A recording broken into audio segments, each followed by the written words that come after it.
massive abandoned water park.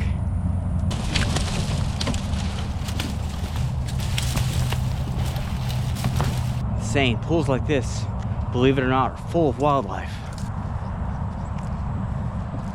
Pretty psycho. You may not see it on the surface, but trust me, I've been here a few times and I'm going to show you why I keep coming back.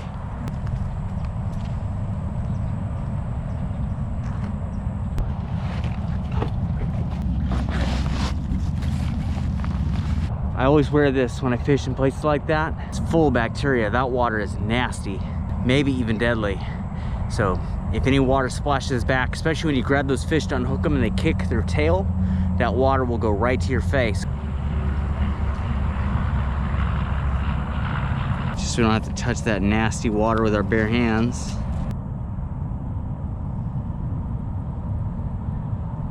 There we go. Fish on. Fish on. Oh my goodness, this is a good fish. Something decent on, actually. Look at that. Wow. Oh my goodness, look at this. Look at that.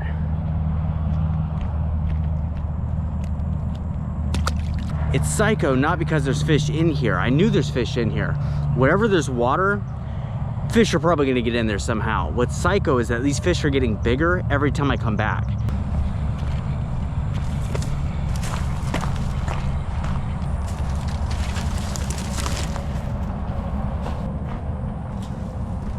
That's quite ominous, yeah? I can see the fish though. Literally, you can see them in there.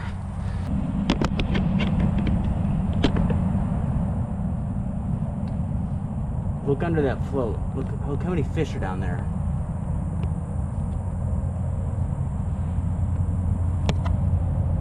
Now, the original theory that so many people have about how fish get into places like this is the idea that birds will consume eggs, and the eggs will not mature or hatch or be damaged until they're passed all the way through the duck's digestive system. So the duck will consume them in one place and carry them to another, excrete them, and the eggs will hatch. Now, the study that promoted that idea has been challenged on basically a lack of real evidence. So whether or not that's how fish travel to weird places like this is kind of disputed.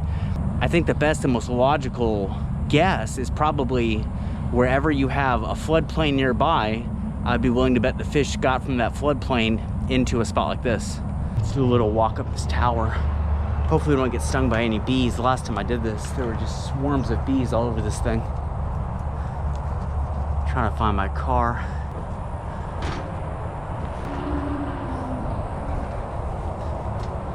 Psycho place. And there are people over there, so let's go back down. I promise all you're gonna be able to see from the top of this thing is just more of the highway. I'm in a little bit of a race against time. I'm on a huge drive back from Florida, and I'm trying to get in and out of this place before anybody gets upset about me being here.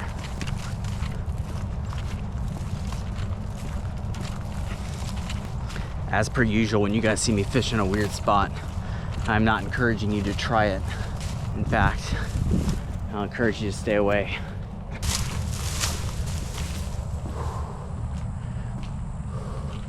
I normally try not to use the beaten path, but this place is so thick.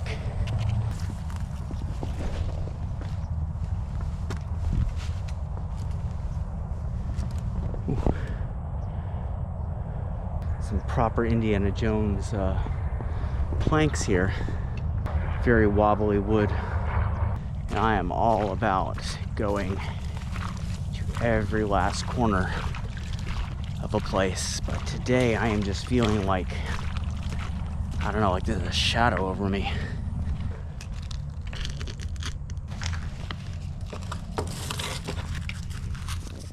Diced tomatoes. Still in the can. That'll be the last video I ever make. It's making like a pizza out of all the ingredients I found in abandoned places like this. Medical reports say he died the next day. Always fun. I mean, how boring. Like, seriously. Just no originality at all. I've seen more graffiti than your average YouTube fisherman would have. I think that's safe to say. And I'm gonna give this an F for fail. Maybe a D- if I'm feeling generous. I just wanted to get you an idea of some of the other cool stuff. If you haven't seen these videos, you have like these pavilions those are restrooms, public restrooms. Snack pavilion here. There's a kitchen in there and everything. You have your main slides, your roundabout pools over there. That's what the green pool we were standing on.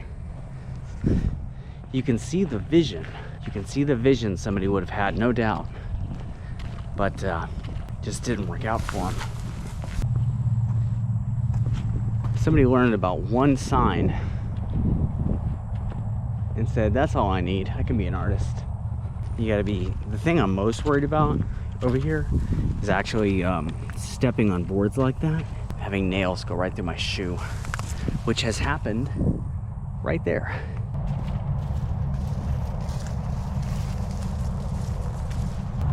And I'm feeling the vibe. Feeling the vibe is off a little today. Couldn't even tell you why. Oh, that's interesting. The hawk's feather.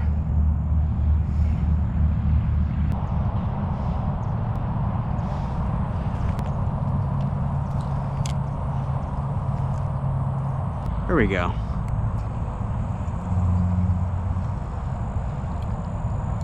That's a fairly nice one right there, actually.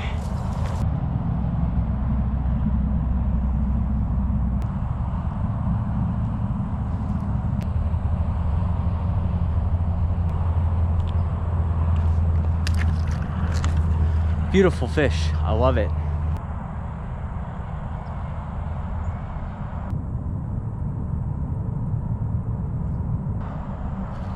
Gotcha. Oh, itty bitty baby fish. Look how tiny this fish is. Look at that. Itty bitty baby. Go back. These are green sunfish, by the way. They seem to dominate this whole ecosystem out here. These green sunfish really rule the roost.